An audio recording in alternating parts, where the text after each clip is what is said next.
En el estudio de la Biblia encontramos en el Antiguo Testamento diferentes prácticas que hacía el pueblo de Israel, mandamientos o eventos que tipificaban lo que luego vendríamos nosotros a ver en el Nuevo Testamento. Como por ejemplo, el apóstol Pablo se va a referir a Adán como tipo o sombra de Jesucristo, figura de lo real, de lo verdadero. Aquello pasado dice que iba a venir a ser como la sombra de lo que era real. Un escritor diría que antes que la sombra exista, tiene que existir el árbol, lo real, lo verdadero.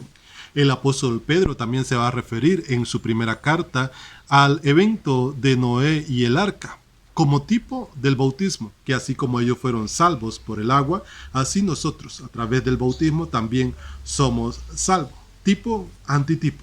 En esta lección vamos a ver cómo algunas prácticas en el Antiguo Testamento vienen a tipificar cosas que luego nosotros en el Nuevo Testamento vemos como reales, como verdaderas, poniendo lo espiritual como lo verdadero y aquello material como lo que era sombra de lo que había de venir, en palabras del apóstol Pablo en el libro de los Colosenses.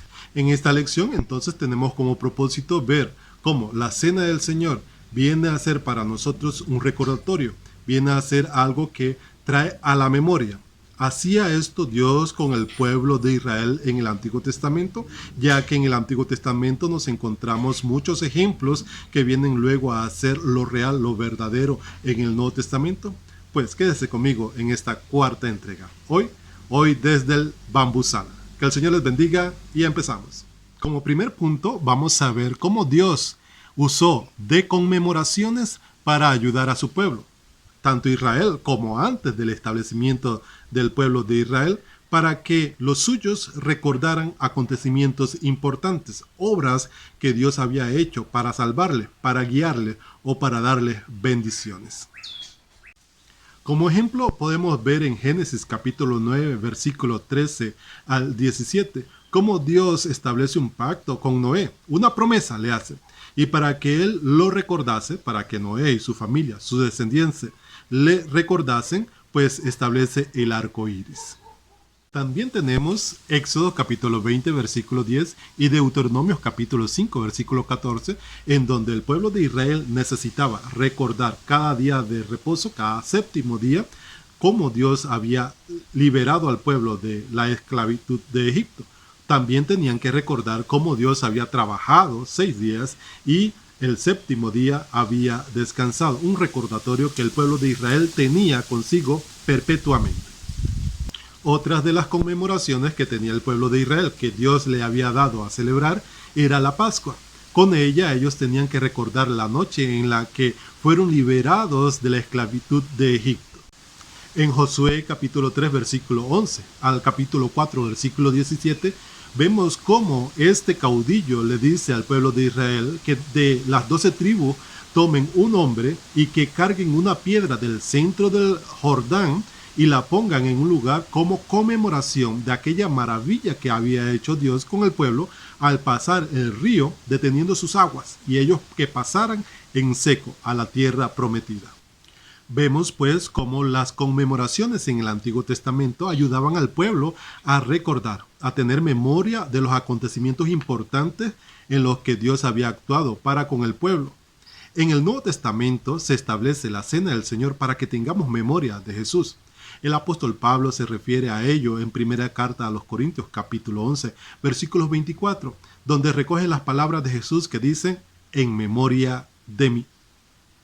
Otro de los puntos que vemos en este estudio es el tema de los sacrificios. Como en la ley, aquellos sacrificios que se hacían en la ley del Antiguo Testamento prefiguraban el sacrificio de Jesucristo. Recuerden que uno de los puntos que hacemos memoria en la cena del Señor es el sacrificio de nuestro Señor Jesucristo en la cruz del Calvario. Hebreos capítulo 10 versículo 1 va a referirse a que en la ley, teniendo la sombra de los bienes venideros, no podía ser perfecto a aquellos que se acercaban con los sacrificios continuos cada año a la perfección, que es a través de Jesucristo. El capítulo 10, versículo 3 va a hacer referencia de que esos sacrificios hechos continuamente cada año eran para recordar los pecados del pueblo. nosotros cada vez que hacemos memoria de Jesucristo a través de la cena del Señor, su sacrificio en la cruz del Calvario, recordamos también el propósito por el cual Cristo fue a la cruz del Calvario en sacrificio por nuestros pecados, por los pecados del mundo.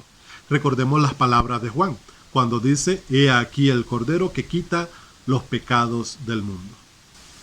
Un tercer punto en este estudio sería el tema del pacto.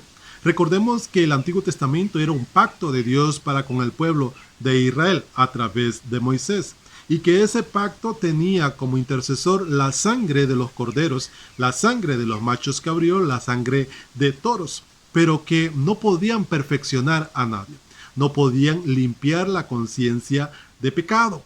Pero Dios establece un nuevo pacto, un nuevo y mejor pacto a través de Jesucristo, en donde también interviene la sangre de Jesucristo, sangre limpia, perfecta, pura, sin mancha. La Biblia nos va a decir en el mismo libro de Hebreos que este es un nuevo y mejor pacto, establecido sobre mejores promesas, del cual usted y yo podemos disfrutar en la misericordia de Dios de todas sus bendiciones. Y aunque ambos pactos fueron establecidos con sangre, resulta que la sangre de los machos cabríos, de los corderos, de los toros, apenas prefiguraba la sangre de Jesucristo, sangre perfecta, sangre que de verdad sí puede ser eficaz en perdonar nuestros pecados, en redimirnos a nosotros. Por eso entonces Dios se ha comprometido con todos aquellos que obedecen, todos aquellos que entregan su vida en Jesucristo, perdonarles a través de la sangre preciosa de nuestro Señor Jesucristo. Eso lo conmemoramos, lo recordamos a través de participar del pan y del jugo de uvas que representan el cuerpo y la sangre de Jesucristo.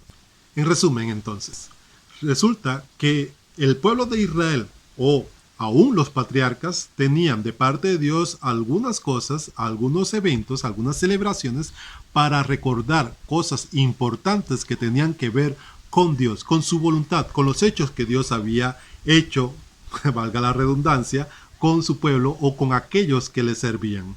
Nosotros hoy en día tenemos la Cena del Señor para recordar un evento magno, un evento único, la redención del hombre a través de la entrega de Jesucristo, su cuerpo, su sangre en la cruz del Calvario para que nosotros tuviésemos redención. Recordamos entonces a través de la Cena del Señor, la muerte de Jesucristo, su resurrección y su segunda venida. Muchas gracias por todo el apoyo que nos puedas brindar en este canal, con la intención de poder subir más videos con lecciones, con estudios acerca de la palabra del Señor. Que el Señor les bendiga y nos vemos en una próxima entrega.